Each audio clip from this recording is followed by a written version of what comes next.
everyone. Tonight in our video devotions, we are starting a brand new series all about Jesus. And over the next few weeks, I want us to play a game. Each week, at some point in the video devotion, you will receive a letter. And at the end of the series, you will have 6 letters that you will have to unscramble to reveal a mystery word. And when you know what that word is, you can send that word to me. And every single one of you that gets that word correct is going to receive a prize, which I will get to you after the start of the new year. But let's go ahead and get started tonight with a question. What is one thing that you know about Jesus?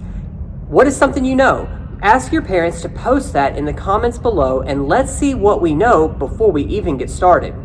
Well, tonight we're going to learn that Jesus is fully God. He is 100% God. He not only lives with God the Father, he is God in every way. And in the passages we're going to read tonight, we're going to discover why that is the case. So let's go ahead and jump in.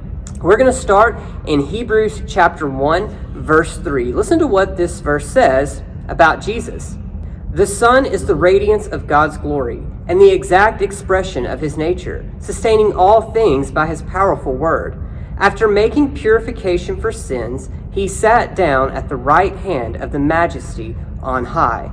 Jesus is the exact copy of God, which means they're the same person. The exact expression means that Jesus is God. Now we know that God is God the Father, Jesus is God the Son, there's also God the Spirit. They're all three the same person. That makes Jesus God. Yes, he's God the Son, but Jesus is God, 100% God, and that is incredibly important, and I'll tell you why in just a few minutes. But let's back up to the Gospel of Matthew. I want to read a passage out of Matthew chapter 14, verses 19 and 20, that shows us a lot about who Jesus is. It says, "Then he commanded the crowds to sit down on the grass.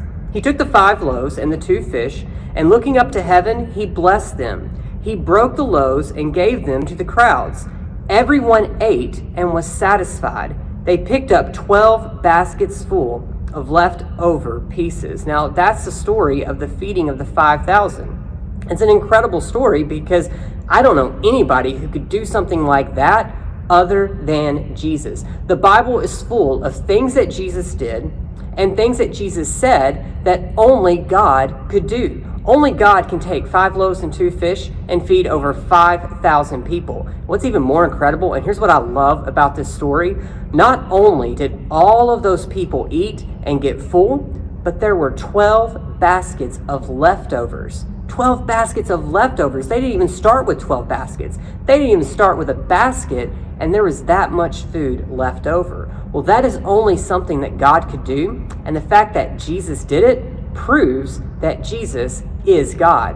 Well, here's the next thing. We're going to go ahead and see what Paul has to say about Jesus. In Colossians chapter 1, verses 16 and 17, it says, "For everything was created by him, in heaven and on earth, the visible and the invisible, whether thrones or dominions or rulers or authorities.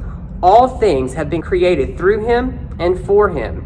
He is before all things, and by him all things hold together."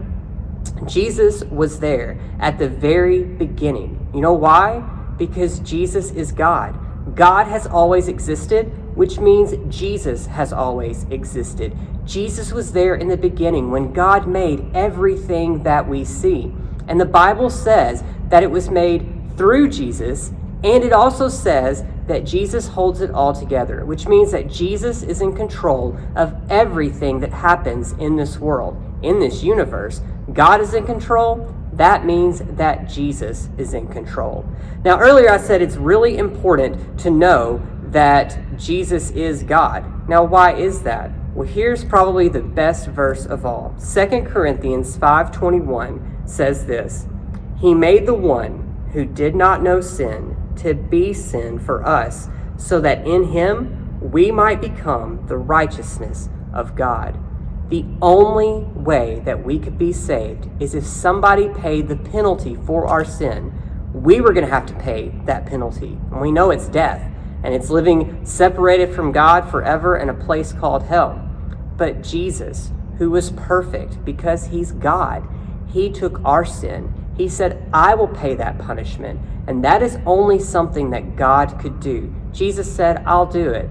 I will pay their penalty so they don't have to, so that they can be saved and can live with us in heaven forever. And that is so amazing to know that Jesus loved us enough to do that for us. So tonight, the one thing I want you to remember is that Jesus is fully God. That is our first point. Jesus is fully God. Now, I hope you'll join us next week as we also learn that Jesus is fully man. And that is important as well, but you'll find out why next week. Now, I almost forgot one important thing. I told you there would be a letter with each lesson. Well, tonight's letter is the letter R. It's the letter R. So go ahead and write that down. Just tuck that away. And each week, look for the letter. And maybe you'll figure out the mystery word by the time we get to the end. See you next week.